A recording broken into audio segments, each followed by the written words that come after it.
Hi, I'm Lee, and if you like oddball decks that are built with cards that were released in sets 20 years ago, then you've come to the right place, and you might like to subscribe. Today on the channel, we are exploring Judith, Carnage Connoisseur, and a classic deck building trap. That trap is the amazing things she can do that blind us to her casting cost and her fragility. Yes, she can turn cards like Scouring Sands and Blazing Volley into one-sided board wights because she can give your instants and sorceries death touch. And she can facilitate huge life swings if she gives big damage dealing sorceries the lifelink part of her trigger, like Blasphemous Act or Star of Extinction. Or when we use Jared's Belligerence to wipe the board and then populate the imp tokens you can also produce with Judith with the second modal trigger, maybe with a Harmonic Prodigy in play so Judith can do all those modes together, and have fodder for your blood funnel so everything you cast is cheaper and therefore regularly triggering Judith. And how about a Command the Dreadhold with lifelink so you put everything into play under your control with no expenditure of life? Jeez Louise. And these are all amazing things. Go and do those things. Not telling you not to do those things. This is a channel about doing that thing, but you probably won't be doing it more than once because Judith, Carnage Connoisseur, is a lightning rod for removal. And we could solve that problem by filling the deck with Malakir Rebirth style effects, Not Dead After All, Fake Your Own Death, ready to bring Judith back for an encore after she inevitably exits stage left. And they're also instants and sorceries themselves and would net us an imp here or there, or we could use the classic suite of Boots artifacts to give Hexproof Shroud. And I really tried to include all these types of spells, but then I realised that all these types of spells were swallowing up the deck slots I had for draw and mana and ramp and all the fun things that Judith can do. And then I realised Judith is actually a 5 mana kicker spell from the command zone.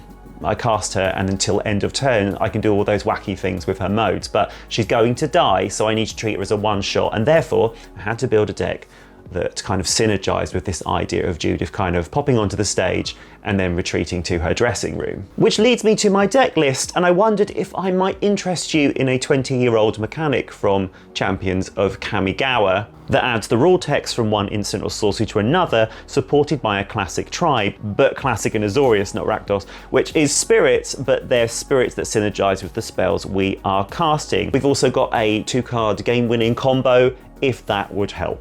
I give unto the world Rakdos control, Splice onto Arcane, Kindred spirits. Take Glacial Ray, a 2 damage dealing instant, has Splice onto Arcane, which means when we cast a spell with the Arcane subtype, we can pay the Splice cost and add its rules text to another Arcane spell, such as First Volley, which deals 1 damage to a target creature. The important thing, you can choose different targets from the original spell for the spliced effects. With Death Touch, that's 2 targets down and Glacial Ray back into your hand to be solo cast or spliced onto another Arcane spell. Spirits like Infernal Kirin and Skyfire Kirin trigger from casting Arcane and Spirit cards, with Infernal stripping hands and Skyfire stealing creatures both potentially en masse. 20 of the 21 creatures in the 99 are spirits. There was one non-spirit I could not pass up, and the way we're going to win is outvaluing our opponents with spirit combat. We do have some alternative win cons, one that puts all spirits from our deck onto play all at once,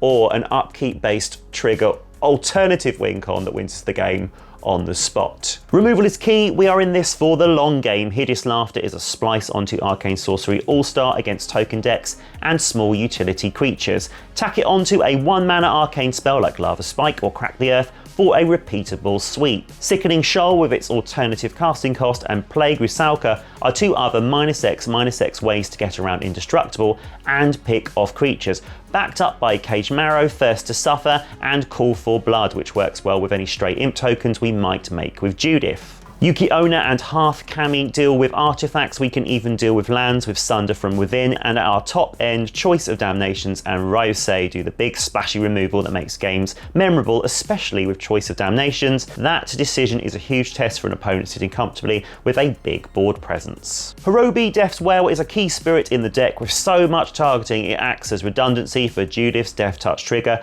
but does it better. Death Touch has to deal damage. Simply targeting with one of our targeted combat trick spells triggers Hirobi. Unnatural Speed, Unearthly Blizzard, or the best combo with Kami of Fire's Roar, as it targets any time we play a spirit or arcane spell.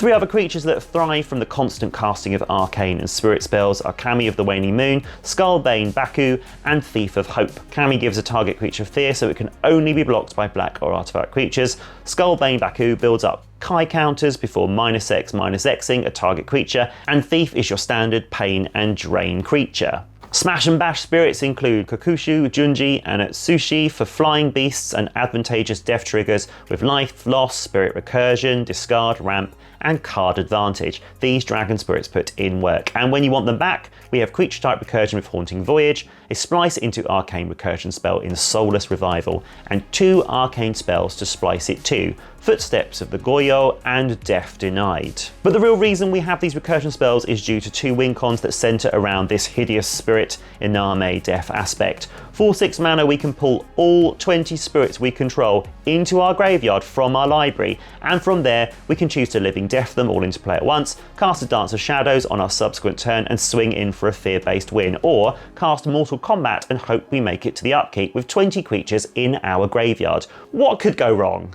Well, everything. Is it worth it? Abso-bloomin'-lutely. Pulling this together, a ramp and mana package featuring Simian Spirit Guide, Desperate Ritual, Long Forgotten Gohei, and Urza's Incubator, and draw spells that are sorceries and instants for those moments Judith is on the field and we want imps. Highlights include Rob the Archives, as the imps can be used for the casualty cost, Cling to Dust, which can exile out instants and sorceries for card draw, and target key cards in other yards. Try and avoid our creatures if we're aiming for the Mortal Kombat win, and Stinging Study may as well enjoy the high CMC commander in our zone.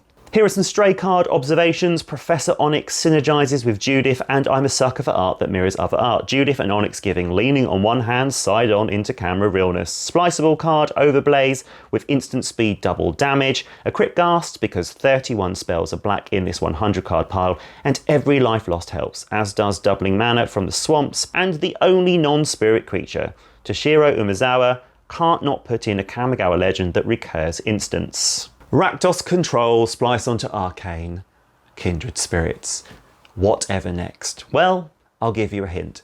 It's a new Dimir legend that only synergizes with 12 cards out of the 27,000 that we have on offer, and that level of jank means I am contractually obliged to build it. If that sounds like something you're interested in and you enjoyed this humble free content today, a like and subscribe would mean the world to me.